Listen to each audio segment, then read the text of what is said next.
Hi, this is Joe Jasper, and I'm going to be talking about using Blend If in the Layers Style dialog box with Astrophotography.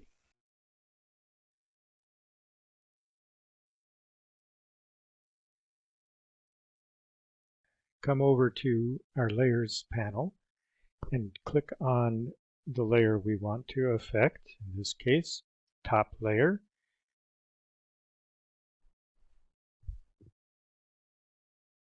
And by double-clicking,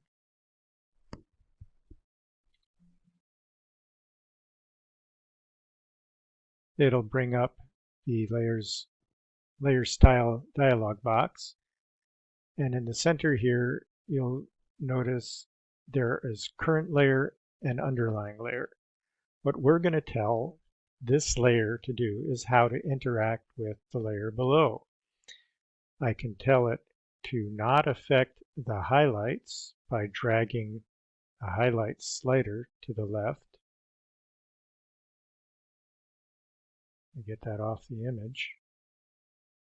So if you watch the highlight area,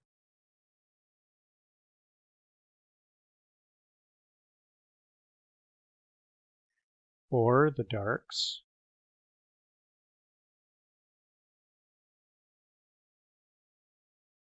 but I can also fine-tune that and feather it basically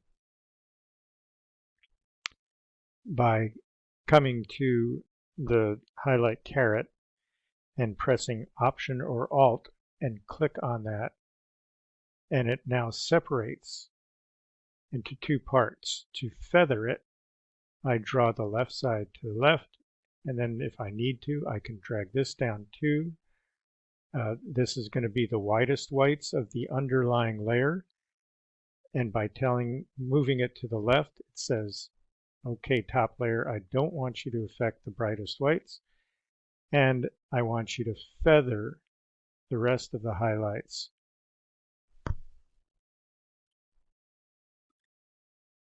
So let's see how that is affecting our image. Zoom in so you can't, because you can't appreciate it otherwise probably.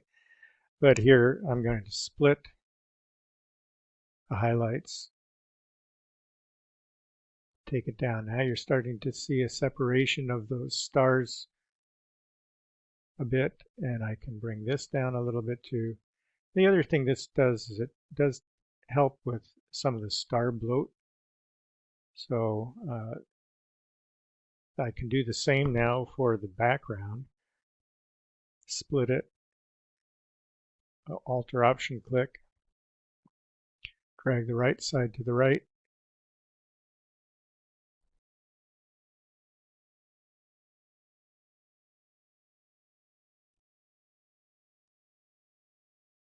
so that this level stretch is not doing too much to the dark portion of the background. If you go too far, double click and bring back up that layers property thing and say, oh, I went too far with the darks. I'm not getting my stretch where I need it.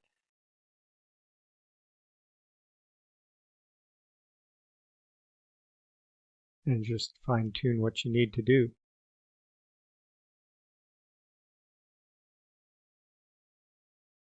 So this can be applied to levels, curves, any adjustment layer, even to a layer that you're using as a blend mode, as you'll see here in a moment. Not only can you limit the highlights, you can limit the shadows as well. So as we stretch an image, we don't want to blow out the background either. And so you can take the slider for the underlying layer, and I like to split it usually because that gives a less fakey effect. And like a curve, it just makes things gentler in their transition to split these little carets apart. By doing an extreme split from from the highlights left portion all the way to the left and the darks, split it, and take the right all the way to the right, then you're really affecting the midtones. So we can, again, do this for curves, stretches. You can do it for luminance, as we've been doing, or you can actually go in and do it for channel by channel, blues, reds, and greens. I did it here also for noise reduction, where I don't want to reduce the noise in the bright portions because that can cause some blurring where we want to preserve detail, but I do want it applied to the blacks. So I can bring the whites to the left and just apply it to the darker areas. Same thing with applying contrast. I used Topaz Precision Contrast, and I don't want it applied in my background, so I'll take the background slider darks to the right to not affect that area perhaps. Similarly with any other glow effects or blend mode changes, I play with things like the blend modes of color burn or color dodge or overlay, soft light, vivid light, pin light, whatever you want. And I can use those blend modes as well as opacity or fill, and come up with the right result. So it's a very powerful tool to use these blend ifs to get a nice result like this.